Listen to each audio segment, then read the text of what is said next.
Hello, I am Xarkun, and this is World of Warships Legends. Got a rank 11 Bruce Fraser on the screen here. He is the commander I'm using for the new premium tier 6 British heavy cruiser Cheshire, or Cheshire. Gonna take a look at my mod selection and then jump into some gameplay. We've got aiming systems mod 1 in the first slot, steering gears in the second, and concealment in the third. The concealment mod, at least, comes with some nice benefits. We'll talk about those when we run down the stats. We're going to be on Sleeping Giant, Domination Mode game. This is probably the best game I've had in this ship in terms of the result.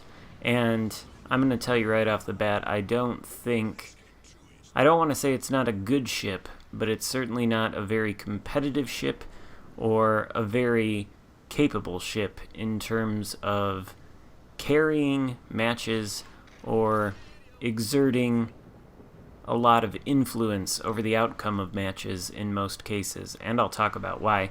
But first, the stats. It's got 42,500 hit points, most hit points at the tier out of all my tier 6 cruisers. Miyoko has a couple thousand less. Right off the bat, we're going to see a theme with these stats that most of them seem good on paper, but there are two key stats that should give you an indication of the problems here. For what it's worth, the Cheshire has 19% torpedo damage reduction, which is pretty good for a cruiser, but it has 6 guns, 234 millimeters in size, in 3x2 turrets. Now that's the largest gun size at the tier. According to my calculations, it can overmatch 16 millimeters of armor, if any cruiser has that, maybe some tier 5 ones do. They fire out to a range of 16.9 kilometers on my build, pretty competitive, decent for the tier. 17-second reload though, slowest at the tier. 25.4-second turret traverse, not great, but not terrible. 3,850 max HE shell damage, 26.5% chance to start fire. Now that's the highest HE alpha strike at the tier, and it's a pretty good fire chance too. AP, 6,038 max AP damage. Again, highest AP alpha strike at the tier as well. So some of these stats about the guns sound good on paper, but there are two things that really mitigate what might seem nice about having a really high explosive alpha strike and a really high AP alpha strike. That is, of course, the reload time at 17 seconds feels incredibly slow, and the fact that you only have 6 guns means that you're not going to ever be landing more than 6 shells on target from a single salvo. And oftentimes, you're going to find yourself landing 1, 2, maybe 3, because these guns are not especially accurate. So, those two facts alone really cut down on this ship's potential to deal damage. Now, it does have torpedoes. We did manage to take out that Asashio with our torpedoes, and we're going to use them again before this game is over. There are 8 of them, 8 torpedoes in 2 quadruple launchers, one on either side of the ship. They reload in 96 seconds, which is decent. 15,433 max damage, 1.3 km detectability, pretty stealthy. 8 kilometer range though, 61 knot top speed. Decent torpedoes all around, I would say. They can't really be used offensively in most safe situations. Obviously, we're using them pretty offensively here, but this situation is very unsafe.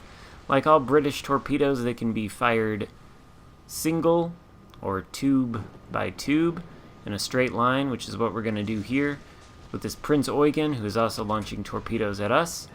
We're only going to take one on the nose, though, and we're going to kill him with our salvo there for a devastating strike.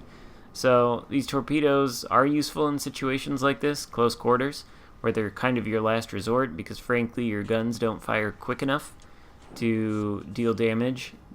The armor piercing is good against cruisers, and I'm going to interject a clip here actually, that demonstrates that in action, as well as some of the ship's shortcomings when it comes to dealing with destroyers. Here we are now on Estuary. In a different game, we've got a destroyer. It's an Icarus, 2 kilometers away from us behind that island. He's going to come around the corner, and we're going to see what happens with close-range destroyer fights, which is where, honestly, this ship does well. It does have 3 charges of sonar if you use fully packed as the legendary tier skill on your commander, and that comes in handy with spotting torpedoes.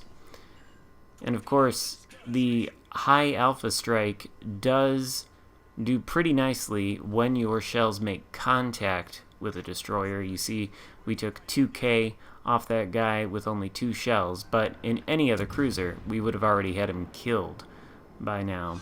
And at longer ranges, as I said, these guns aren't always so accurate. They don't always quite behave. So it can be difficult to land many shots on destroyers, whereas in other cruisers at the tier, it might not be. And every single shell really counts. Here in this engagement with an enemy Atago, we can talk about concealment. It has a 9.5 kilometer detectability by sea, which is excellent. I think it's almost the best at the tier, but it is beaten out by the Fiji, only by 100 meters though. So that does allow you to disengage. You see we've stopped firing our guns. At this Atago, we are no longer spotted. We're waiting for him to kind of forget about us and turn to expose broadside so we can send an armor-piercing salvo this way. Looked like he was going to cooperate at first, not quite, but he's turning the other cheek, opening himself up for a paddling. And these guns are very capable of dishing that out, but only in slow bursts. There we take out 12k hit points off that Atago, and obviously that hurt pretty bad. Here, in the same game, we are launching torpedoes from stealth, essentially, at this Gneisenau, who is sailing toward us. That is possible with a very limited window. I think we might actually get spotted here soon. But if you've got an enemy battleship pushing into you, you can, with a concealment build, and keep in mind I do have Gunichi Mikawa as an inspiration on Fraser here. Mikawa is rank 16, so I've got pretty much all I can get out of his base trait, which increases concealment for cruisers. You can kind of fire them from stealth, that's kind of nice. Gneisenau gets taken out, though, before our torpedoes ever reach him, and I believe we're going to re-engage with this Atago, and again, see what the AP can do in action. Here, though, we're going to get an idea of sort of why this ship is kind of ineffective. There we actually miss that shot, and in some other cruisers that might not be a big deal. Just, adjust your aim like we've done here. And this time we are going to hit. But we only hit with 2 shells. We do 2,000 damage. We do, in fairness, start a fire. These guns are fairly good at doing that. But when you've only got, again, 6 shells and such a long reload, it's kind of difficult to get all that damage out there and do what you need to do. Plus, the reload does necessitate that you think of shell switching almost like you would in a battleship. I mean, that's a little bit of an exaggeration, but you do have to predict the enemy's moves. We did there, and we hit the Atago for another 10k. So the AP, definitely effective in the right circumstances, 1 versus 1 against cruisers. Don't know if I've talked about the maneuverability on this thing, but it has a 35.7 knot max speed on my build, which is decent speed for the tier. It's got a 720 meter turning circle radius, though, which is bad, verging on abysmal. Some battleships can actually turn tighter than the Cheshire here. And it's got an 8-second rudder shift, which is on the slower side of things. So what do I think of this ship? Well, in terms of its ability to pump out damage per minute or damage per second, whatever measurement you want to use, it is woefully lacking. Every shot in this ship counts, every shell counts, and it's kind of depressing when you get salvos like that. Now, in fairness, 50% of that salvo did land. We are shooting 6 shells and 3 of them landed. So, 50% accuracy rate there. But again, it's only 3 shells. They barely did any damage, and they didn't cause a fire. On this Nelson here, who is essentially a stationary target that we take aim at, we get 2 out of 6 shells, and again do 2,000 damage.